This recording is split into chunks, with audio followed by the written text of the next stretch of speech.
Welcome to J Silver Presents, where we present the best in esports from your favorite players. I am joined by Darkwings of Sentinels after their loss to C9.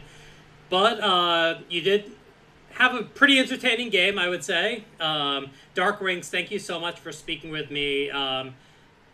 Tell me a little bit about your thoughts after that game. Yeah, I mean, right after the third game, I mean, it was like they had like crazy like tanky comp. I think we did kind of have the tools to win, in my opinion. Still, I thought our team fighting could have been better. There's like a there's like a fight around Baron and a fight around like the bot side where I thought we could have won, and if we won those fights, we would have won the game. So yeah, it's just a close series, and I think I could have played better in those team fights. I've talked to Huhi a couple times over my years of doing this. I know he's always a shot caller. In game two, there was a clip of him saying, "All we need to do is just win one team fight," and then you guys proceeded to win the team fight and win the game in game two. Yeah. Lovely things with the catch on the broadcast. Talk to me about game two. How did the comeback happen? I think game two was like in our heads we were just thinking like we do kind of outscale in the end, but they are putting a lot of pressure on us. It's just like just lose like kind of gracefully if we can, and then look for a good angle to like find a pick or like fight them when they're split up. And yeah, they did give us an angle, so we did win the game from that. But we're in our minds we were just like trying to play the game and trying to get to our power spikes because Caitlyn and Ryze are like really strong after a certain point in the game. Mm-hmm. Uh, in game three, I kind of wanted to quickly ask about the Annie and Scion matchup. That was a new one to me. I had never seen that happen. Although APA was just saying in scrims that they were undefeated. Apparently, I don't know. Was this something you were expecting? We have scrimmed C9 in the past, and they have played Sion mid, and I think I've played against them in solo queue occasionally, where he does pick Sion mid. So it was not something we were like actively thinking about because it's been a while. But like when the draft phase happened, Impact was like, "Oh wait, they could actually put Sion mid here," and we're like, "Oh, that's true." But yeah, I mean, it's a good answer, I think. Mm-hmm. It's not bad.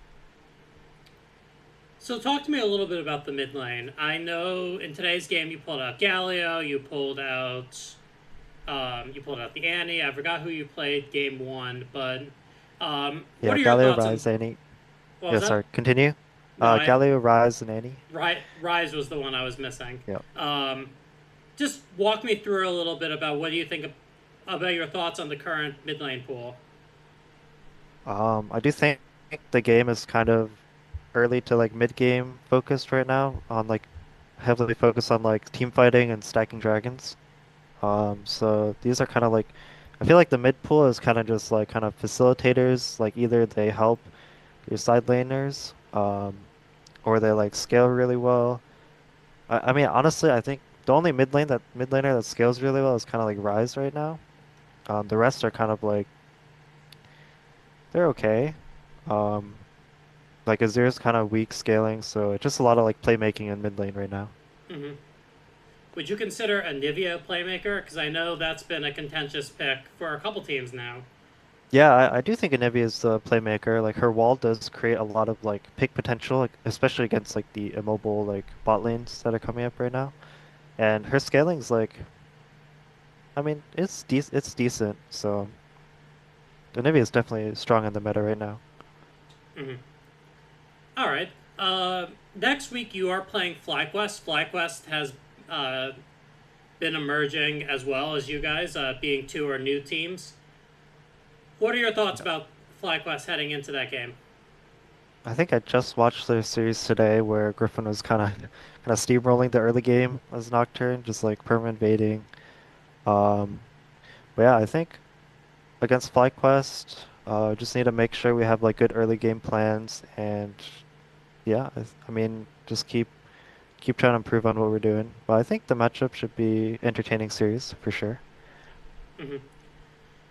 I want to ask a little bit about you as a player, we got to interview once when you were on Disguised last split, just briefly.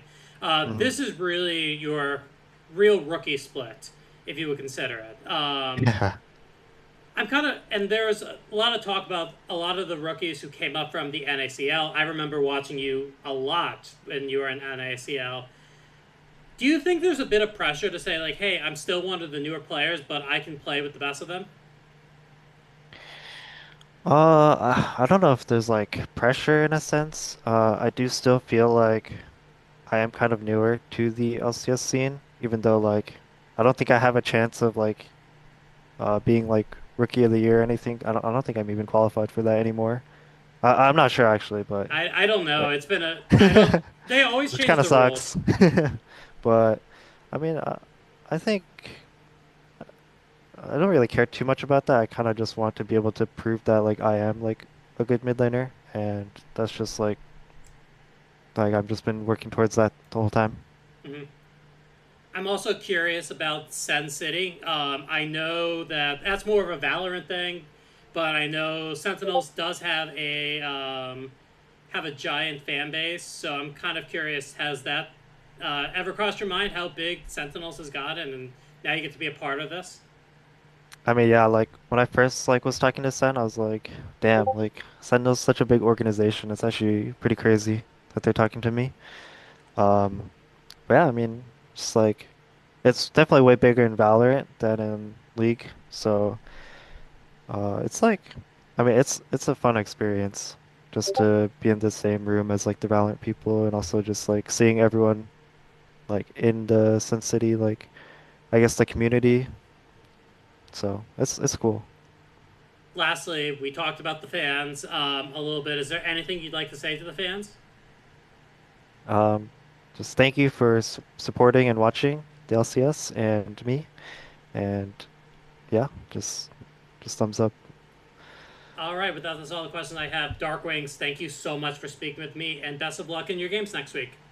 All right, thank you. Thank you.